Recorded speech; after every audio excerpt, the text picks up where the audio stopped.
Powered by Riverside FM.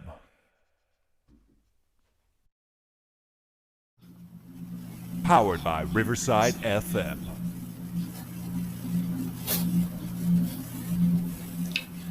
In the blink of an eye, they are gone, vanished without a trace, leaving behind bewildered families, unanswered questions, and a void that echoes through the years.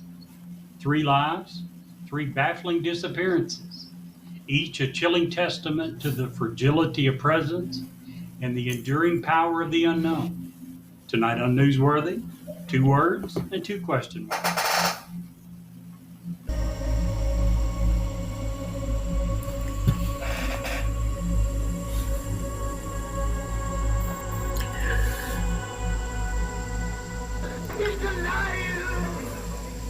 Have you checked the children?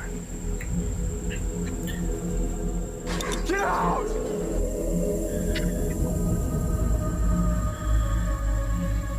You have scoured the podcast world and finally found us, Newsworthy with Steve and Jerry, where we delve into all things mysterious, macabre, or out of this world, and decide if they are truly newsworthy. 2 words and 2 question marks.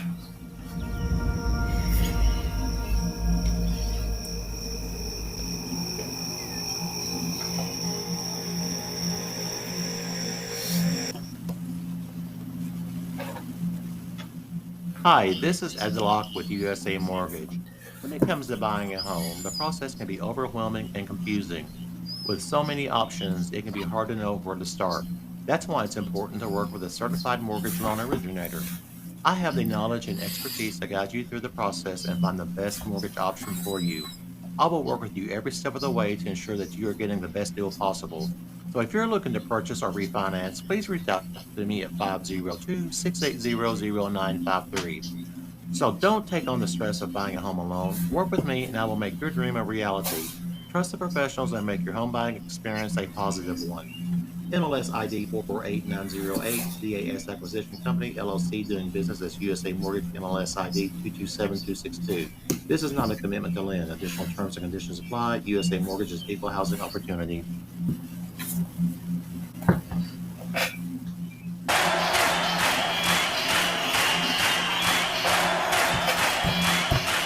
Woo! Welcome to Newsworthy. I'm Steve. I'm Jerry. And I'm Brett. Hey, we're glad you're all here. That is Brett's favorite part of the podcast. He told me he's on the podcast, Jerry, just to hear the crowds right? clapping. Gets me going. Very nice. So that's good, right? I'm excited for that. I mean, if as long as that's all it takes to make Brett happy, now we know why Truly is always such a happy woman.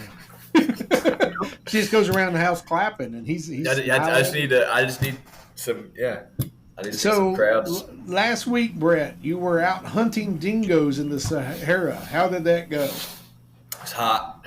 Hot. That was what we decided you were doing last week. Was hunting. I've been way better than what I was doing. What was you doing? You were doing a marathon, right? I wish I was doing that too. Yeah. Oh God. Wrangling sick kids. Oh jeez. See, Brett is one of these funny people that run for fun. I don't understand that concept. Do you, Jerry? No, not really. Wish I did. It's funny because so like they were saying, I just ran a half marathon, which is not anything crazy. It's like 13.1 miles, but it's like I remember. So I always the last 2 springs, I just like got the urge. I was like, all right, I need to run. I gained a little weight. I was like, all right, let's get some running in. And so instead of like starting to run and being like, oh, like I'm doing pretty good, I'm gonna run a half marathon, I'm like, no, I'm just gonna sign up and then just start training. And so I signed up, and I remember the first run this year, I was like, there's no way I'm doing this. I ran like a mile, and I was like, whoa, this is awful. But like I did the race, did great, and that last mile, I was like, I'll never do this again. Yeah, I was in so much pain. I was like, I'll never do this again. And then I crossed the finish line. I was like, maybe I'll do a full next year. It's like you just get that. It's weird. It's kind of weird how it sucks while you're doing it, but then when you're afterwards, it's just like, man, I just did something really hard. It makes you feel good. I don't know.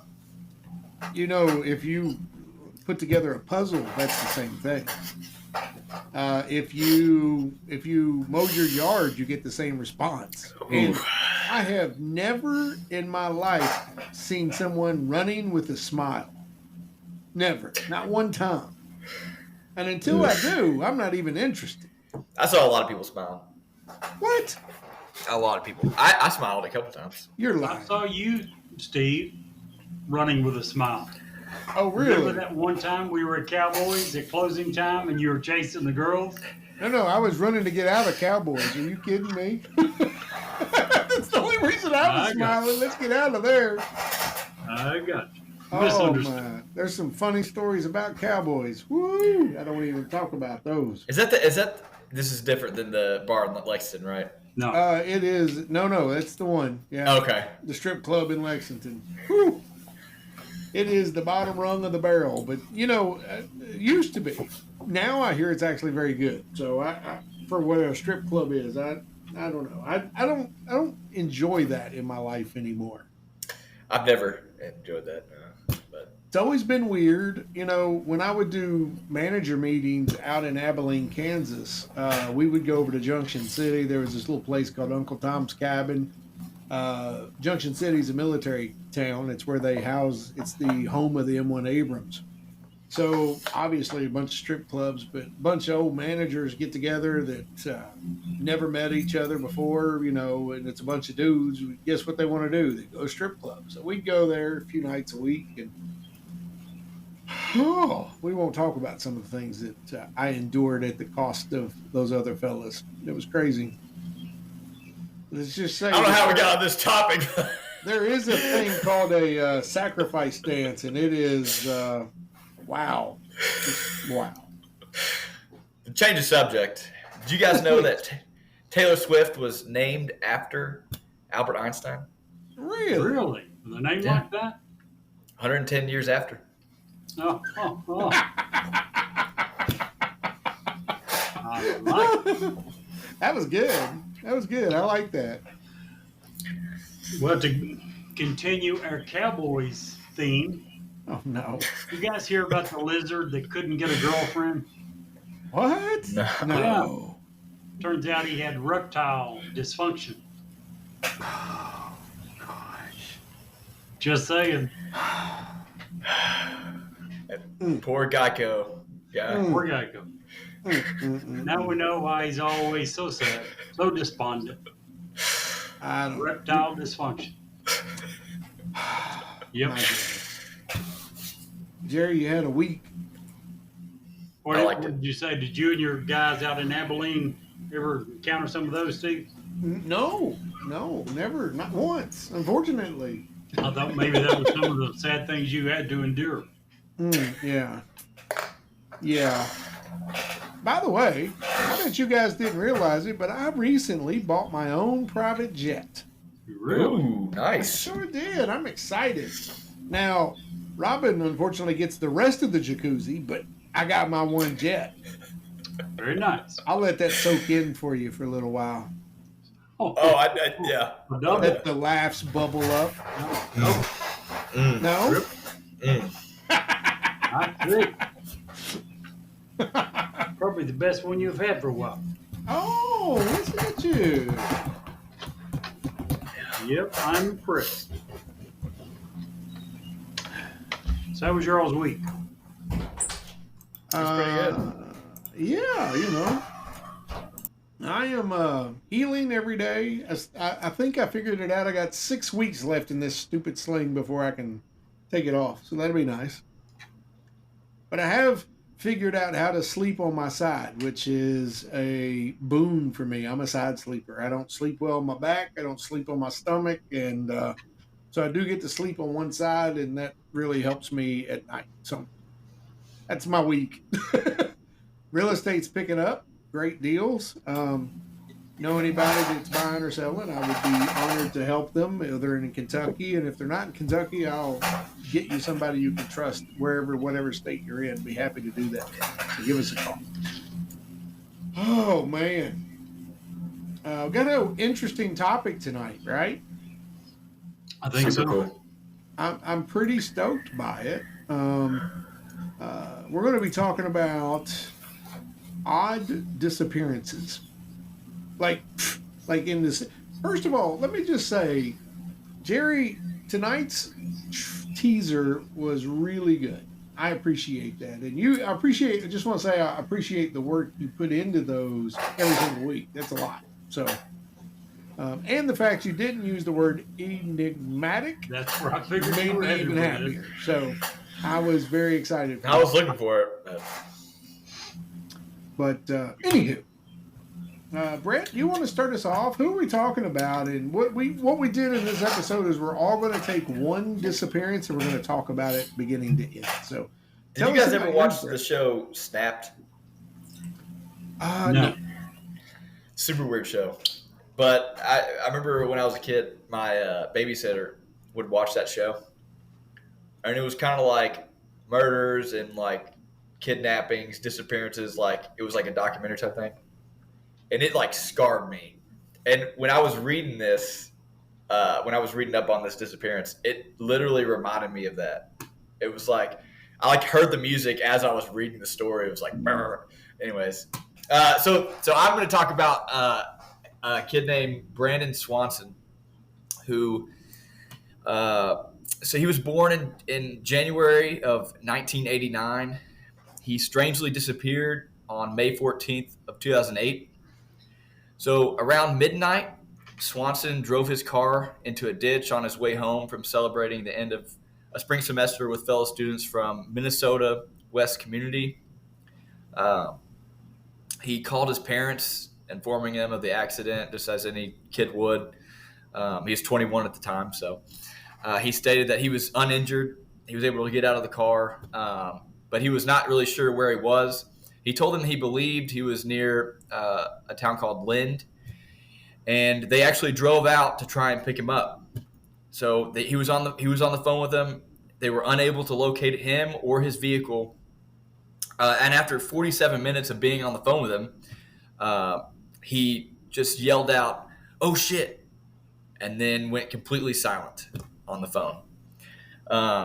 The parents reported that he was missing to the police the next morning, but they advised them to wait, as they had seen similar behavior in the past with kids his age.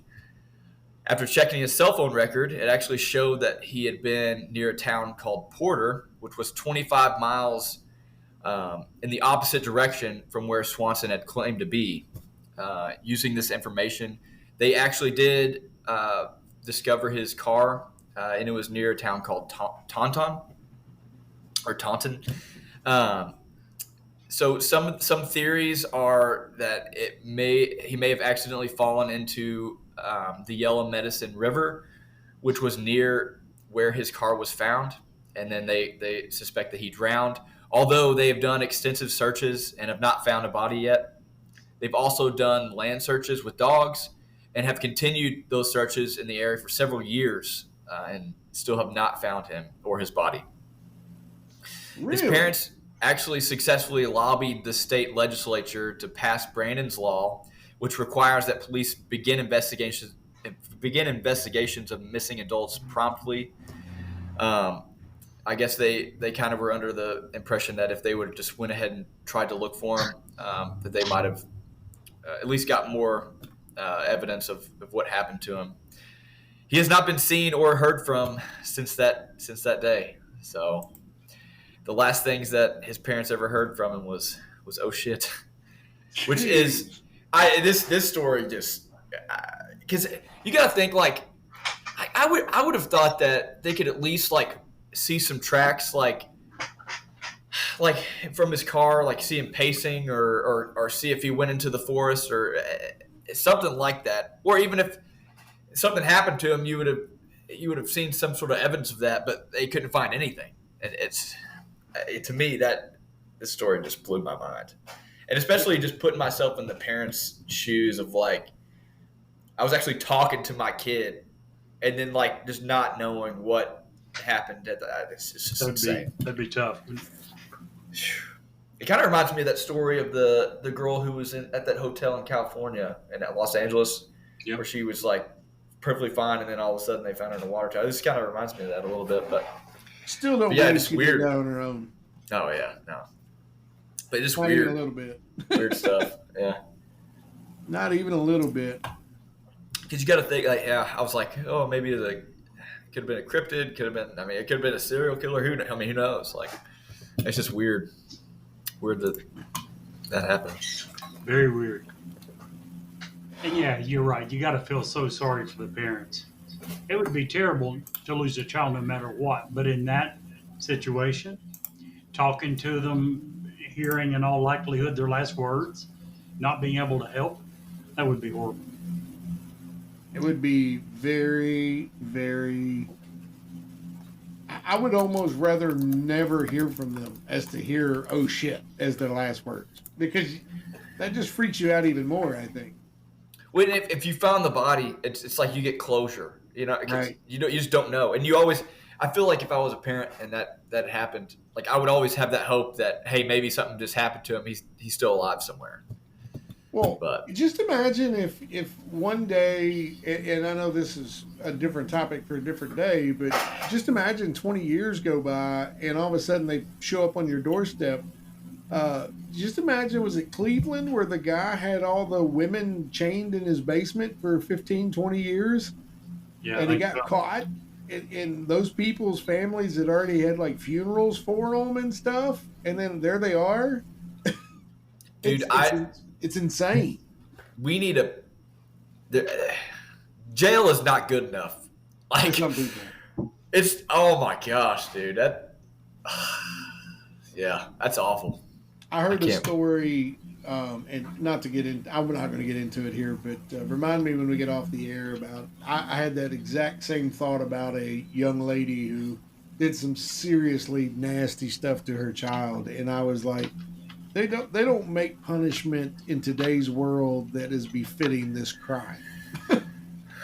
But Yeah. anyway, I feel like that about most people who commit crimes against children, to be honest. You simply destroy children. And I don't think that's Yeah, you ruin their lives. Yeah, and you just have to go. I mean, you're in jail where you get your meals and your. I don't know. Yeah, I'm with you. But anyways, what we could do is when they're in jail, we could put pictures of Jerry all over their cell. That would certainly help exacerbate their criminal, their time while they were in jail. You're wanting to rehabilitate them, give them reason to improve their life. I agree. I'm with you. If that won't work, what would? Well, you know. So the lady I want to talk about today, you were talking about how they passed a law that dictates that the police must help and must, look for adults a lot sooner. Let's go the complete opposite way, and let's go all the way back to December 12th, 1910. Dorothy Arnold was a wealthy American socialite who mysteriously disappeared in New York City, December 12th, 1910. She was last seen shopping for an evening dress on Fifth Avenue and had told a friend she planned to walk through Central Park before heading home. Despite extensive investigations, her fate remains unknown, making her disappearance one of the most baffling missing persons cases in all of American history. Her family was very reluctant to involve the police at first. They instead hired a private investigator, but when his efforts failed, they eventually filed a missing persons report. Over the years, various theories emerged, including speculations about a botched abortion, a secret elopement, or even foul play. However, to this day, no evidence has actually ever surfaced. Now, let's talk a little bit about why this is so crazy of a case. They, and I had, let me pull this up. I mentioned that the parents did not want the police involved. And the reason the parents didn't want the police were involved was because about 2 months prior to this, another young man went disappeared from another wealthy socialite family, and they called the police. It became this huge uproar. The hundreds of people looked for the young man, and a couple of months later, he showed up. He had been binge drinking with and opiates, and was basically carousing around with the lesser folk, and I'm using air quotes there, and became a huge uh, what's the word I'm looking for? Became a huge scandal. So that's the main reason they didn't want to involve the police at first. Because if that had have been the case for their daughter, they didn't want their family's name dragged through the mud. That's kind of crazy, I think, personally. But let's get into some more details about why she did what she did. Sorry, my computer has decided not to function the way it's supposed to. Sorry. So Dorothy was the daughter of Francis Arnold, and he was a fine goods importer. Arnold was born and raised in Manhattan in an affluent family. She graduated from Bryn Mawr College. She returned to the family home at 108 East 79th Street and attempted to begin a career as a writer. She went shopping for a dress, as we talked about, and she never came home. Arnold's father initially wanted to avoid the publicity over his daughter's disappearance, and he hired the help of private investigators in locating her. These multiple attempts, proved fruitless, and finally filled a missing persons report with the New York City Police Department in January of 1911. So almost a month later before he even filed a missing persons report. Various theories, sightings, rumors regarding Arnold's disappearance circulated in the years and decades after she was lost, but the circumstances have never been resolved, and Arnold's fate to this day remains unknown. Arnold informed her mother, Mary, that she intended to go shopping for a dress to wear to her younger sister Marjorie's upcoming debutante party. I know that's not how you say that word. Mary offered to go with her daughter, but Arnold declined, telling her mom she would call if she found a suitable dress. She then left the family home at 11 a.m., and according to the Arnold family, she had approximately $25 or $30 cash in her possession. Now, that's about $1,000 today, so that's a significant amount of money. She walked from her home on 79th Street to the Park and Tilford store on the corner of 5th Avenue and 59th.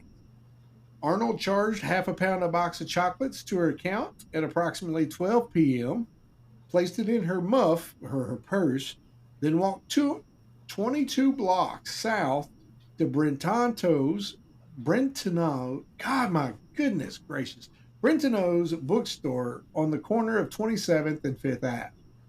While at Brentano's, Arnold purchased Engaged Girl Sketches, a book of humorous essays by Emily Calvin Blake. The clerks who waited on Arnold in both stores said she was very courteous, and she did not exude or exhibit any kind of unusual behavior. Outside the bookstore, Arnold ran into a female friend named Gladys King. King recalled the two spoke briefly about Marjorie's upcoming party and that Arnold seemed to be in very good spirits. King excused herself to meet her mother for lunch at the Waldorf. She recalled that Arnold told her she was going to walk home through Central Park. King last saw Arnold on 27th Street shortly before 2 p.m. when she turned to wave goodbye for a second time. There was no published reports of Arnold ever having shopped for the intended dress. By the early evening, Arnold failed to return home for dinner. She never missed meals without informing her family, and the Arnolds became worried. They began calling friends to find on her whereabouts, but no one had seen her. Shortly after midnight on December 13th, Elsie Henry, one of Arnold's friends, phoned the family to see if she'd returned. Henry later said Arnold's mother answered the telephone and said that she had returned home.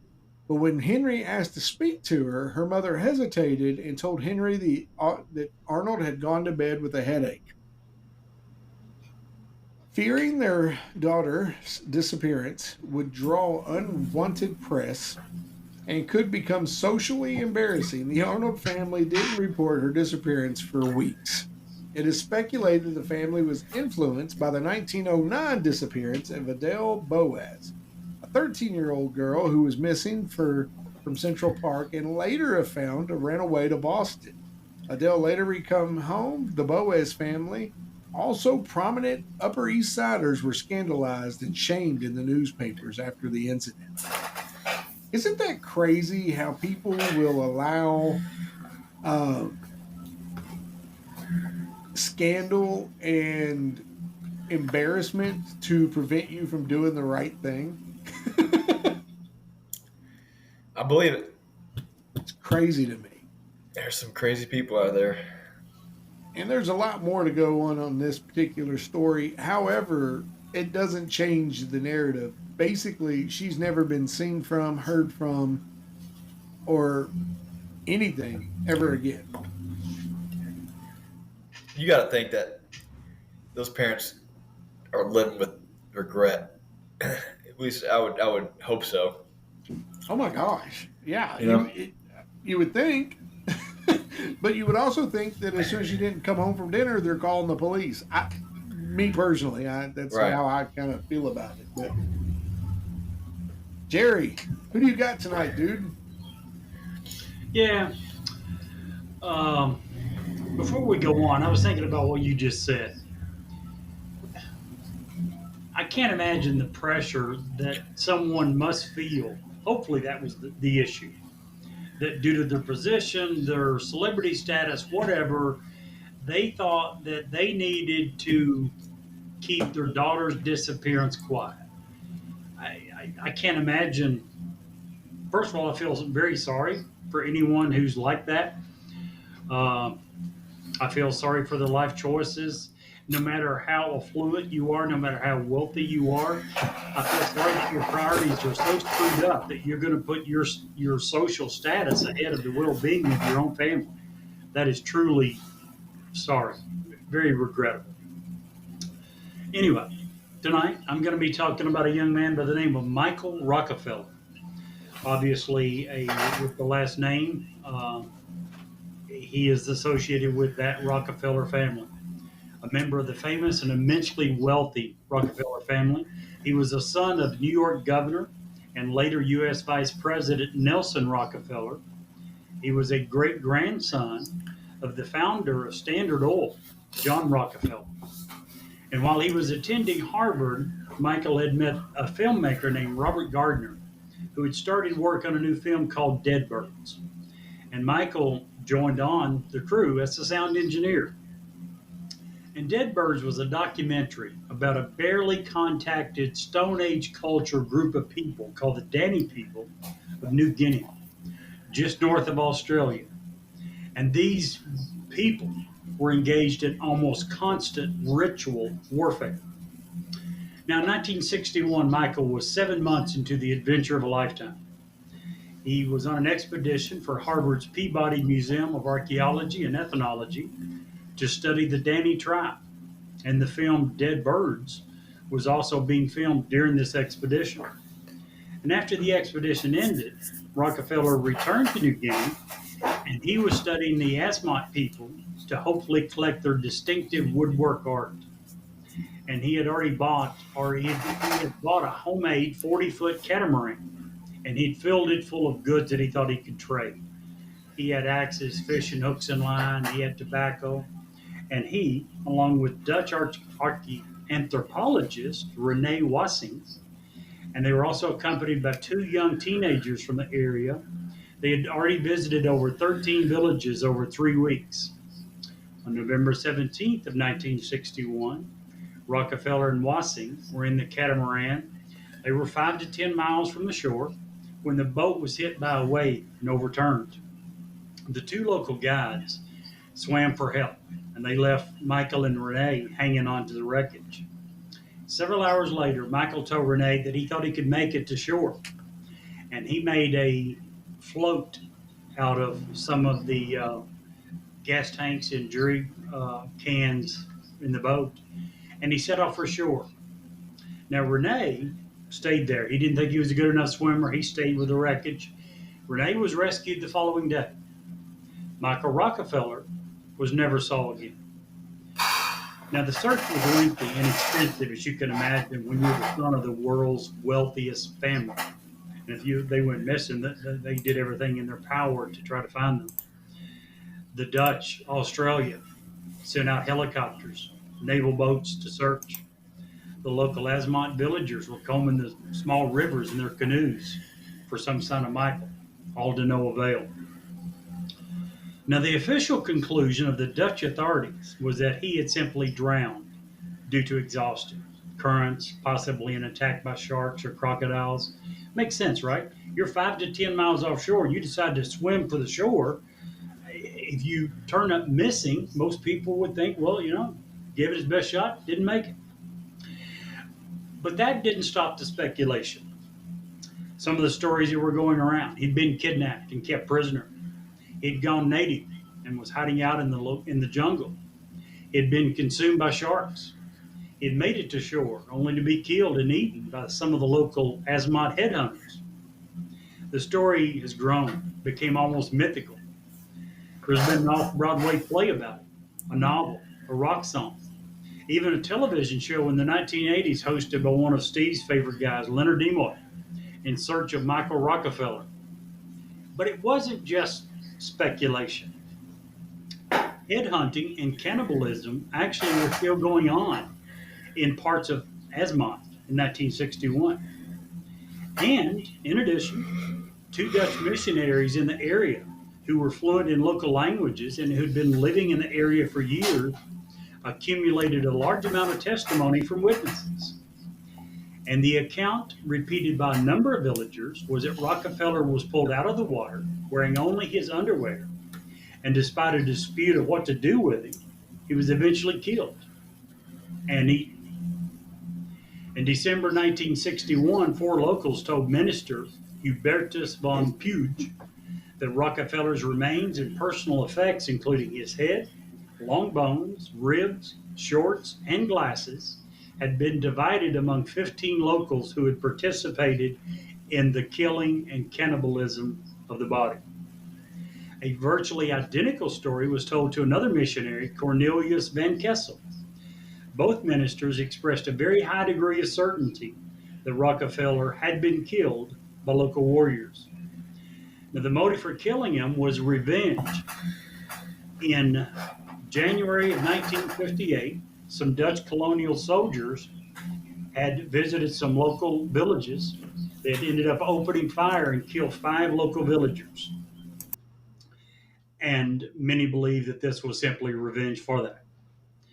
The first public report that Rockefeller was killed, dismembered, and eaten, and his long bones turned into weapons and fishing equipment, was published by the Associated Press in March of 1962.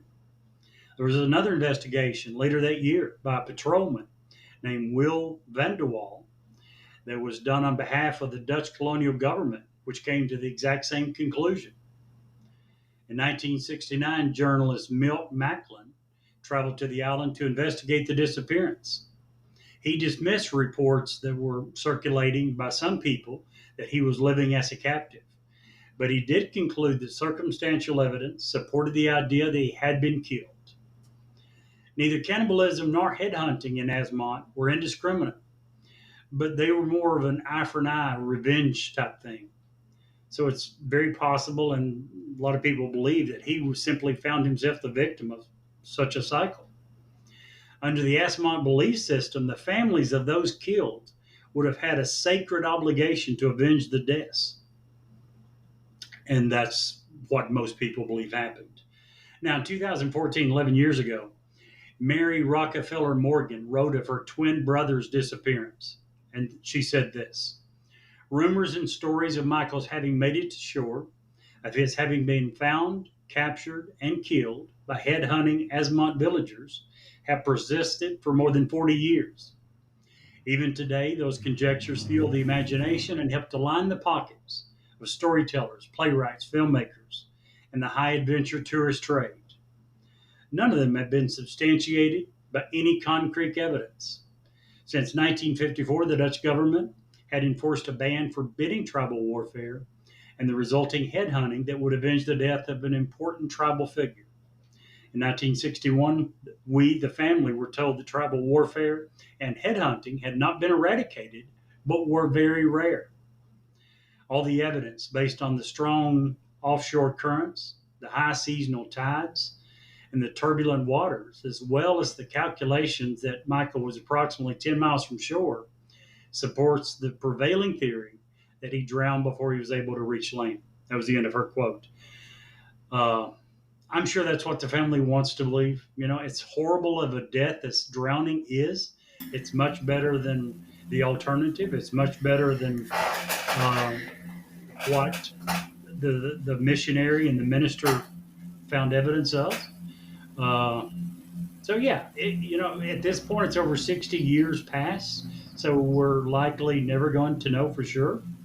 But what little evidence there is supports the belief that he was killed, dismembered, and eaten by local cannibals in New Guinea. Jeez. Well, that's uplifting and wonderful. Yeah, you would think if he had drowned, like they would at least find the flotation device, right? You would think. I don't know about 10 miles is a long way to go. I mean, dude, I'm a great swimmer, and I wouldn't try. I wouldn't even try. 10 miles is ridiculous. Yeah, that's a long way. Supposedly, remember Renee? When it happened, there was 4 on board. There was Michael, there was Renee, the Dutch anthropologist, and the 2 local guides. Well, the 2 local guides began swimming for shore almost immediately. Renee and Michael were left hanging onto the wreckage. They stayed there for almost 24 hours. They, at this point, had begun to float further out to sea. That's when Michael decided to swim for the shore. The other guy didn't because he was the opposite of Steve. He was saying he was not a good swimmer, knew he couldn't make it. But yeah, I'm like Steve, at 10 miles, even, and I'm not a great swimmer, but even if I were, 10 miles is a long way. Shoot, I'm not going to walk 10 miles.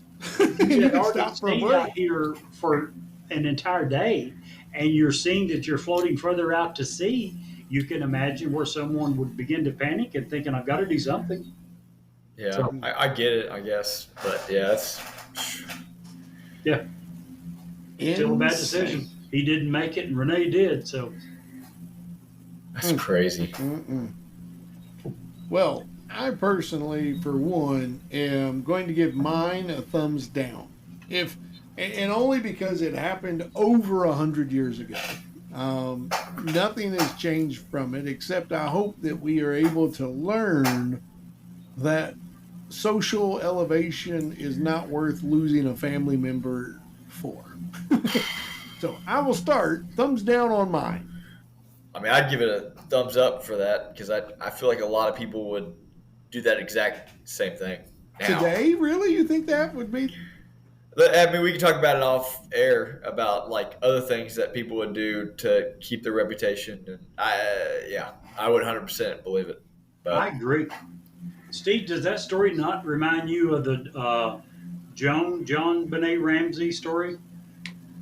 Yeah, sort of. I guess you're right. Gosh, what a nightmare. I agree with Brett. I think and it's funny that you bring that up. I think that sometimes we think that 100 years ago they were like completely different than us, but human nature is human nature. We still have the same issues that we did 100 years ago. We're more technologically advanced now. It doesn't mean that we don't have the same. Yeah. So 100%. Yeah. Like Jerry was saying, thumbs up. Wow. I agree with Brett for the same reason. I don't think we're going to solve the disappearance. I think there's some great moral lessons to be learned from it. Well, there you go. And for Brett's, I see. I'm the opposite. For mine, not so much, but for both of yours, I'm thumbs up all the way. Yeah. I would say thumbs up for mine as well because it's like I said, it was just crazy. I would agree. If you don't have better answers than what we have now, to me, it begs to have more coverage until we know more. I agree. Jeez, oh mother of Pete. Terrible, Lois. Terrible. I don't know what to think about this stuff. I'm definitely doing thumbs up for Jerry's too. Yeah, it makes me if I'm ever in that situation, I'm not swimming. No, hell no. I mean, especially near cannibals. Yeah. Well, I mean, even if you make it, even if I just can't even imagine swimming 10 miles. I won't walk 10 miles and you can stop and take a break. You can't take a break when you're swimming. I guess the problem is 24 hours is a long time. Yes. To be just, and like you said, you were going further out to sea. When you're in a life and death situation, I think that you would do a lot of things. But yeah, I don't know. I think in that situation I would do the same, but yeah, it just wasn't a good end result. Have you guys saw the Robert Redford movie? I think it's called All Is Lost. Mm-mm. He's on a boat by himself. No one speaks in the entire movie. He's on a sailboat. His sailboat breaks down, and we watch him die on his sailboat by himself, doing everything in his power to get rescued. But he's by himself. Such a horribly terrible movie. It was hard to watch. But what Brett just said reminded me of the same thing. A lot of the feelings that I felt watching that movie, I can imagine two guys hanging on to wreckage for 24 hours, watching the shore fade away in the distance as you go further out to sea. I can see why someone would begin to do things that we now look back and say, well, that wasn't very smart. Yeah. Hindsight's always 20/20. If I'm in that situation, I'd probably, especially if you know where shore is, because that's another thing. When you're that far out, I feel like it would be hard to determine. 10 miles. I feel like you wouldn't be able to see shore. Oh, you could see it. You think so? Yeah. I mean, it depends on your vantage point.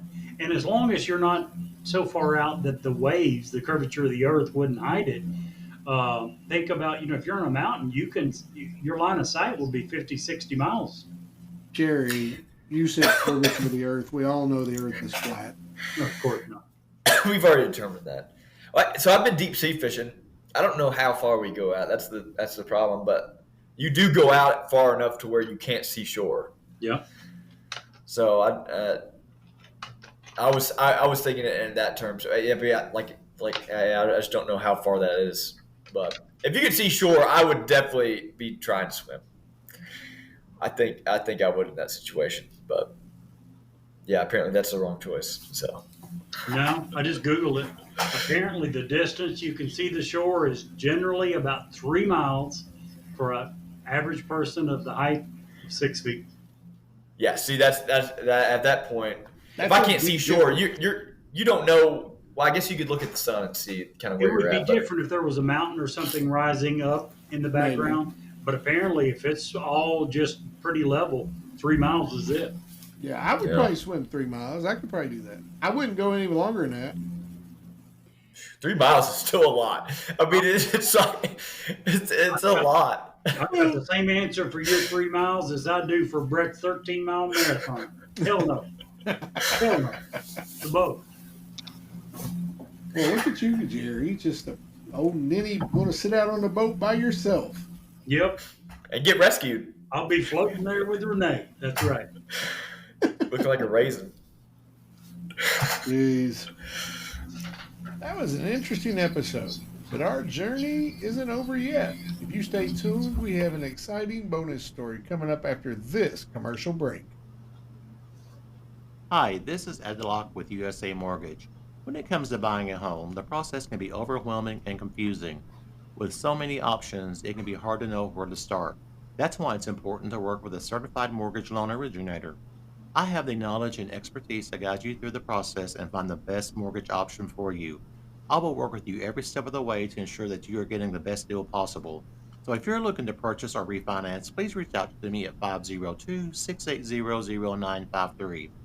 So don't take on the stress of buying a home alone. Work with me and I will make your dream a reality. Trust the professionals and make your home buying experience a positive one. MLS ID 448908, DAS Acquisition Company, LLC, doing business as USA Mortgage, MLS ID 227262. This is not a commitment to lend. Additional terms and conditions apply. USA Mortgage is equal housing opportunity. If you would like to share suggestions for future episodes, an intriguing ghost story, or simply tell us how much you love or hate us, please get in touch with us. You can reach us via email at newsworthywithstephencherry@gmail.com or send us a text at area code 540-709-1318.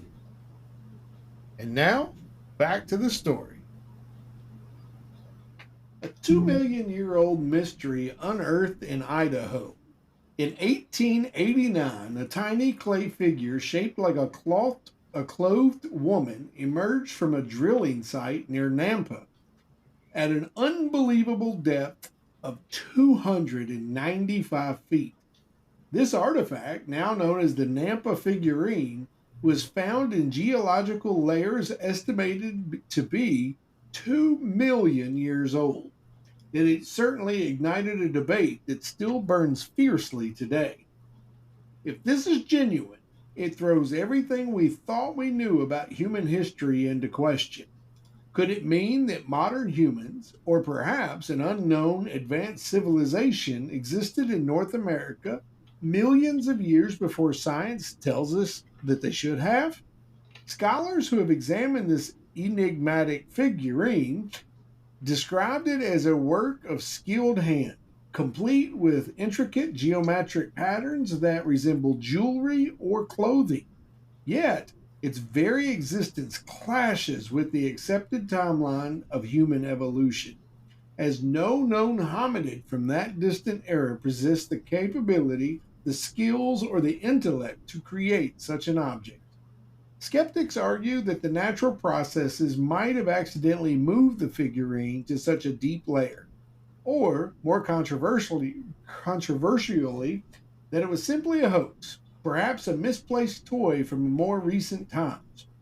Even the renowned geologist J.W. Powell dismissed it as a prank, highlighting the sheer improbability of such a delicate object surviving volcanic activity and the force of drilling. Despite over a century of intense scrutiny, no other artifacts quite like the Nampa figurine have ever been found. This leaves it suspended in a tantalizing limbo. Is it earth-shattering glimpse into a forgotten chapter of our past? Or an elaborate deception? The truth, like the figurine itself, remains an enduring enigma.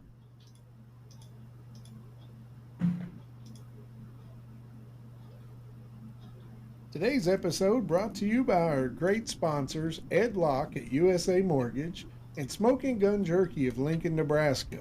Use code CRYPTID10 for a great discount. And Jerry, if you can't see the light, Be the light.